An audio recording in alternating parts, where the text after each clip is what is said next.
안녕하십니까. 반갑습니다. 교남 김영만입니다. 저희 오늘은 저희 수업 영상을 이제 문이나 영상을 찍을 건데요. 국화를 그릴 겁니다. 근데 그 전에 제가 말씀드릴 게 있어요. 제가 이제 서예 부분인데요. 이 사자수학을 하면서 획수를 좀 틀린 게 있는데 저희 유튜브 구독자님께서 여기다가 말씀을 해주셨어요. 그래서 저도 인식을 못했던 거를 말씀해 주셔서 12얘기라고 했네요. 그래서 이런 꼼꼼하지 못한 점을 사과드리고요.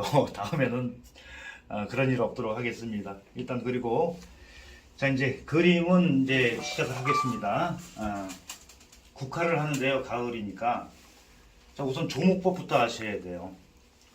자 이렇게 해서 우선 그 중간목을 미리 좀 만들어 놓고 더 이렇게 해서 물을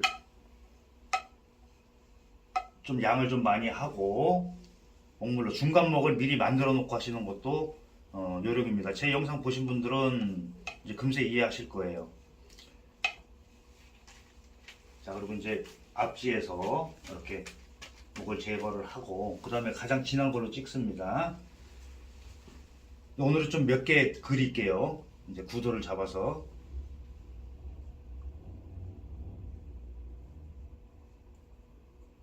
이렇게 탄력 있게 이렇게 그리시면 돼요. 그리고 이제 왼쪽 오른쪽 이렇게 번갈아 가면서 하시면 돼요. 그리고 요거 해놓고 나서 이제 채색까지 같이 할 겁니다. 요즘 이제 국화 계절이니까 다니시면서 국화 많이 좀 보세요. 그리고 국화 축제 같은 것도 이렇게 좀 다니시면서 보시면 좋을 것 같아요.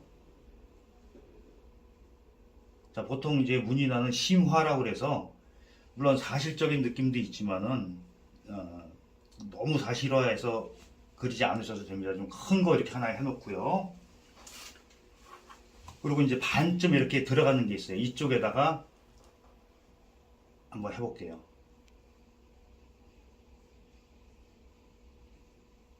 그러면 뒤에 있는 느낌이 나죠. 그렇게 해서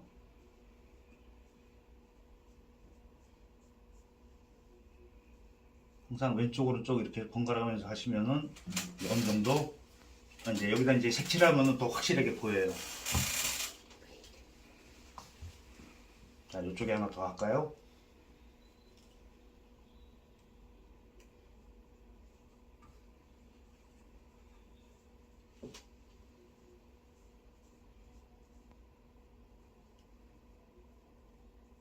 원래 이렇게 조용히 말을 안 하고 하는 게 원칙인데 또 유튜브를 하다 보니까 본의 아니게 말을 많이 하다 보니까 또 말을 안 하고 할 때랑 기가 흐트러지는 건 사실입니다. 자 그럼 세 송이 됐죠? 여기 막으셔도 되고요. 그리고 이쪽은 이제 방향을 밑으로 보는 걸 할게요.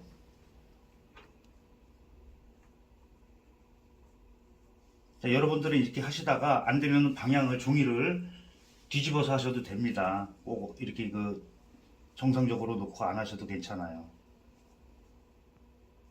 이건 약간 기법이 달라졌죠. 제가 부득이하게 저희 멤버십 영상에다가 올려놓은 게 있는데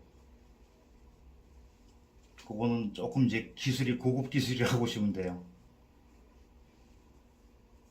자, 여기는 이제 이쪽으로 기울은 거니까 이쪽 부분은 많이 안 할 겁니다. 자, 이 정도로 해놓고 이제 붓을 빠세요. 그리고 이제 미리 만들어 놓은 중간목을 이렇게 묻히셔서 그러니까 두 가지 방법이 있어요. 이파리부터 하는 방법이 있고 잎을 하는 다음에 줄기를 하는 방법이 있고 오늘은 잎부터 하겠습니다. 이렇게 전체적으로 군데군데 이렇게 좀 이렇게 표시를 해 놓으세요.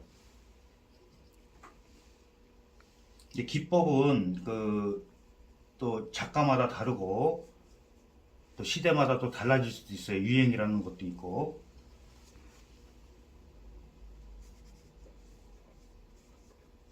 자, 이렇게 얼기설기 어느 정도 해 놓은 상태에서 이제 줄기를 뽑아 주시면 돼요.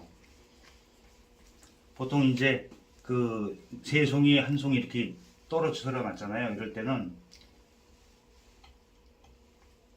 자 이쪽부터 해서 이렇게 내려오고, 그리고 이제 한 송이 더 하면은, 하나 더 하면은 여기서 하나 더 뽑을 수 있어요. 이런 식으로.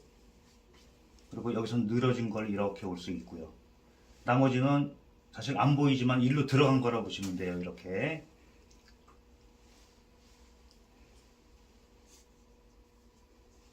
그리고 반드시 꼭 이렇게 그 정확하게 안 하셔도 됩니다.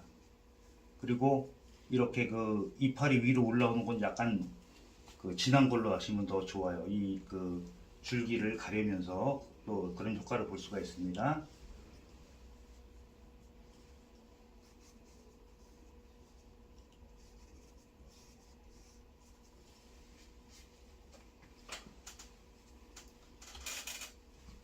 그리고 이제 어느 정도 분포가 됐으면은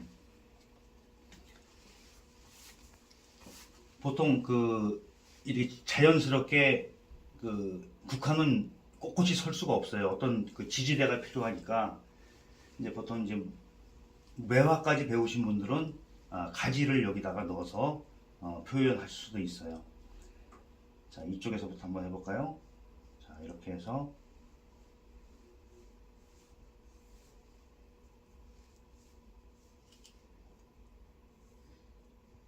자, 가시나무가 되겠죠. 이렇게 이런 식으로 해서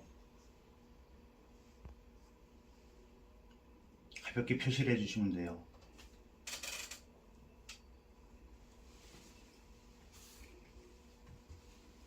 그다음에 이제 마르기 전까지 기다렸다가 이제 연맥, 인맥을 넣고 하시면 되는데, 붓 좀 하나 좀 빌려주세요.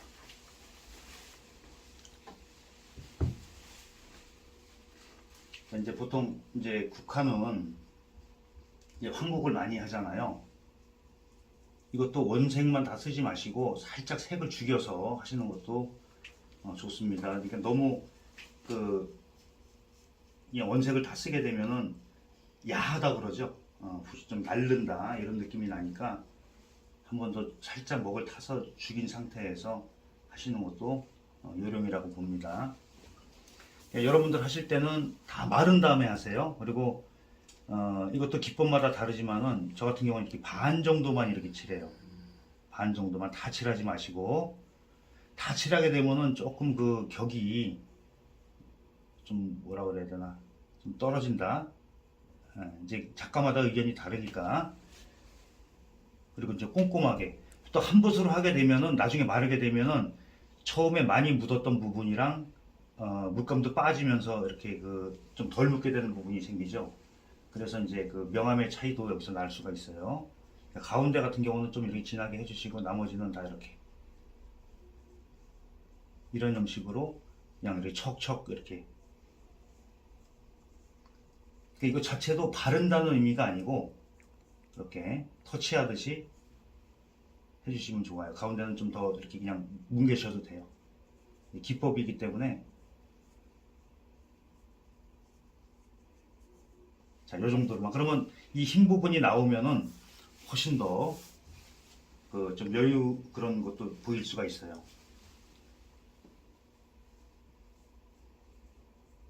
그러니까 이제 그 초심자들의 경우에는 이 방향을 잡지 못해가지고 많이 고생들을 하시는데, 이제 기법이 여러 가지가 있어요. 그걸 다 구사하는 분들이 훨씬 더 좀 풍요로운 그런 국화를 치시지 않을까 생각합니다. 그리고 보통 이렇게 하고 나서 이제 빨간 열매를 하잖아요. 그럴 때는 이제 이거는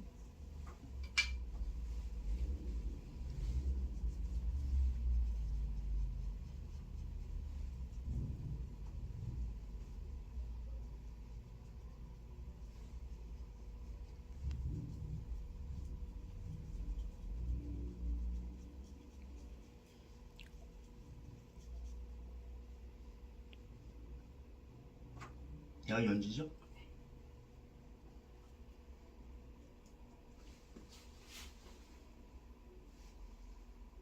요것도 일률적으로 하지 말고 이렇게 좀 그 산발적으로.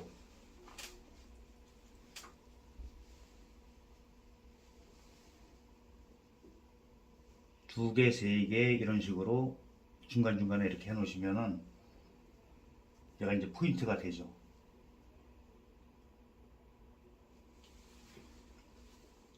중간에 하나쯤 더 넣으셔도 되고요.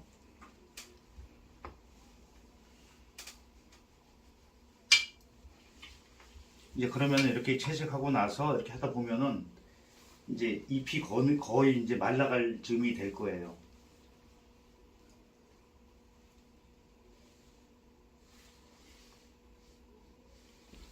그리고 이 끝에는 이렇게 까만 걸로 점을 하나씩 이렇게 찍어 주시면 돼요. 살짝씩. 이제 곱게 아주 그 정성스럽게 곱게 하는 경우도 있고 지금 보시듯이 좀 거칠게 하는 경우도 있어요. 그리고 이제 보통 그 글씨에서는 개칠이라고 해서 안 하지만은 그림은 해놓고 나서 이제 보필이라는 개념이 있어요. 그래서 이제 보조로 이제 이렇게 하는 방법이 있으니까 좀 구도가 좀 이렇게 한쪽이 그 너무 밋밋해졌다 그러면은 살짝 이렇게 해서 그 구도를 좀 깨서 보완을 하는 방법도 있습니다.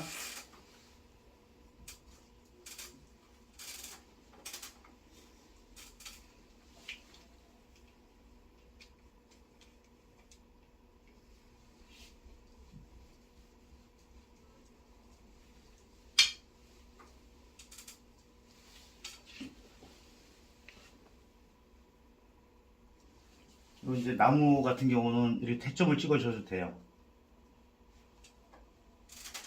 나무 쪽에만 이제 그 이런 그 생동감을 준다 그래서 점을 막 찍는 경우도 있어요. 이 상태에서 가장 진한 걸로 연맥을 넣으시면 돼요.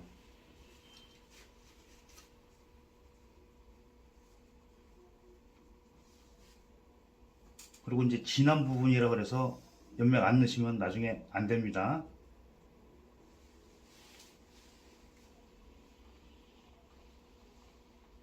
이렇게 딱 붙여서 하는 것도 있지만은 그 그냥 이렇게 그 연결된 떨어지더라도 연결됐던 느낌을 받으니까 그렇게 크게 신경 안 써도 될 거예요.